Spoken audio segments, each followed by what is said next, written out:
अच्छा, इस सारी जंग को लेकर के चीन में इस वक्त बहुत कुछ चल रहा है। पाकिस्तान जैसे सब कहते हैं मोहरा भर है। अब इसका ट्रेलर पिछले दिनों तब दिखा था जब ट्रंप ने चीन का दौरा किया था और अब पुतिन चीन जाने वाले हैं। रूस और चीन ये दोनों ईरान को समर्थन देते हैं। ऐसे में शी जिनपिंग और पुतिन की मुलाकात बहुत अहम होगी। पुतिन के दौरे से ठीक पहले रूस के विदेश मंत्री का एक बड़ा स्टेटमेंट आया है। उसका क्या मतलब निकालें हम बात करेंगे। सर्गेई लावरोव ने कहा है कि ईरान को अपना यूरेनियम एनरिच करने की पूरी छूट मिलनी चाहिए जैसे और देशों को मिलती है, क्योंकि उसका ये प्रोग्राम पीसफुल पर्पसेस के लिए, तो वो अभी भी ईरान के न्यूक्लियर प्रोग्राम के पक्ष में है। फिर इसके अलावा उन्होंने ये भी कहा है कि हम अमेरिका और ईरान के बीच होने वाली बातचीत में कोई दखल नहीं देंगे। ये भी वो कह रहे हैं कि हम इसमें किसी भी तरीके से इंटरफेयर नहीं करेंगे। मैं तो ये समझता हूँ कि अगर वो ये कहते कि अगर हमारी ज़रूरत है तो हम आएँ तो शायद बेहतर होता अगर एक स्टेक होल्डर इसमें पुतिन बन जाते या शी जिनपिंग बन जाते। लेकिन वो ये कह रहे हैं कि हमारा इस वार्ता में कोई लेना देना नहीं होगा और हम समर्थन करते हैं उसके यूरेनियम उसके एनरिचमेंट प्रोग्राम का। तो ये क्या चीन और रशिया, ये क्या आपको लग रहा है कि कोई इसमें सकारात्मक भूमिका निभा रहे हैं? मुझसे नहीं, मैं कह रहा हूँ सकारात्मक नहीं, वो एक दबाव बनाने के लिए काम कर रहे हैं कि इस तरह का दबाव बने। और मैं इसको सबको नेगोशिएशन पॉइंट्स जैसे आप शामिल कर लेते हो ना, वैसे जैसे ईरान की भी जो बहुत सारी शर्तें हो रही है कि वो उसको इंटरनेशनल वाटर ट्रीटी नहीं मानेगा, वाटर नहीं मानेगा, ये सब ऐसे पॉइंट्स होते हैं कि जब बैठे हैं तो फिर क्या अच्छा चलो इस पर हम लोग ठीक कर सकते हैं। ईरान को लेकर चाइना और रूस की तो नीति साफ ही है कि वो उनके साथ खड़े दिखाई दे रहे हैं, उनके साथ खड़े होंगे।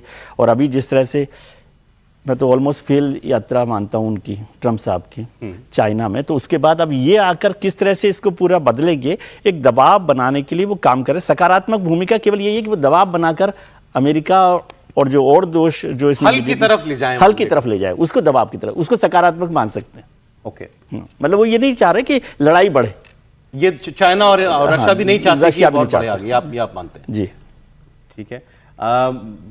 क्या पुतिन के दौरे को इसी कड़ी में हमको समझना चाहिए, देखना चाहिए? क्योंकि वैसे तो विजिट है उनकी, एक इंटरनेशनल नेता देश की दूसरे देश के नेता के साथ बातचीत होगी। नहीं, देखिए अभी तो इस वक्त जो स्थिति है उसमें ये दोनों देश अपने आप को अमेरिका के सामने एक तरह से कहें कि फोर्स के तौर पर वो कोशिश कर रहे हैं। लेकिन ये जो बातचीत थी जो ट्रंप और शी जिनपिंग की हुई, उसने ट्रंप के जो आत्मविश्वास है उस पर बड़ी भारी चोट पहुंचाई है। ट्रंप पूरी तरह से इस युद्ध से बाहर हो चुके थे, बाहर होना चाह रहे थे, लेकिन क्या वहां से लौटने के बाद वो जो चोट पहुंची है, जिसको हम बार बार कहते हैं कि आदमी के अगर आत्मसम्मान, कैसा भी आदमी उसके आत्मसम्मान पे चोट लग गई तो दूसरी तरह से रिएक्ट करता है। क्या ट्रंप अब दूसरी तरह से रिएक्ट कर रहे हैं? क्योंकि वो अब युद्ध में नहीं जाना चाहते हैं, इसको बहुत स्पष्टता समझिए। वो किसी कीमत पर युद्ध में जाना चाहते, तो जो कुछ हुआ है ये ट्रंप की तस्वीरें ले लीजिए। और जब वो कतर पर भरोसे की बात कह रहे हैं तो उन्होंने देखिए एक्सिस शिफ्ट कर दिया है। इसको आप समझिए, वो एक लाइन बहुत महत्वपूर्ण है, पूरा का पूरा एक्सिस उन्होंने शिफ्ट किया था। जब वो अभी तक पाकिस्तान स्पेस बनाया, जब वो पाकिस्तान के जरिए बात कर रहे थे तो उसमें चाइना इन्वॉल्व था, उसमें रशिया भी इन्वॉल्व था।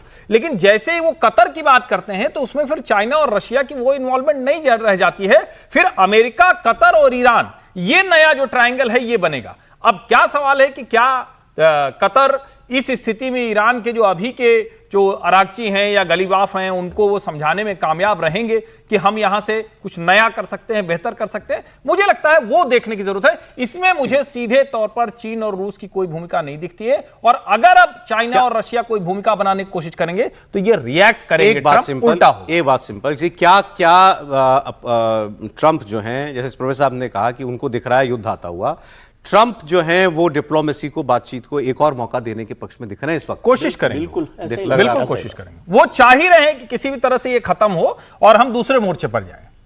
ट्रंप को इस मोर्चे से जितना हासिल करना था वो हासिल कर चुके हैं, मतलब इसमें कोई नहीं है। और उनको ये जो लगता था ना, एक भ्रम जरूर उनका टूटा, जो जिसको हम लोग बार बार कहते थे कि वो ग्राउंड पे बूट्स उतारेंगे या नहीं उतारेंगे, यानी सेनाएं उतारेंगे कि नहीं, उसमें उनको भ्रम टूट गया है। तो वो समझ चुके हैं कि इससे ज्यादा हम नहीं कर सकते। देखिए, मुझे नहीं लगता है कि ट्रंप को जो हासिल करना था वो हासिल हुआ। इस पूरे युद्ध में आप देखेंगे कि तो ट्रंप की पूरी किरकिरी हुई है, सच पूछे तो। और ट्रंप हारते हुए वहां से लौटना नहीं चाहते हैं, इसलिए वो दोबारा युद्ध करेंगे।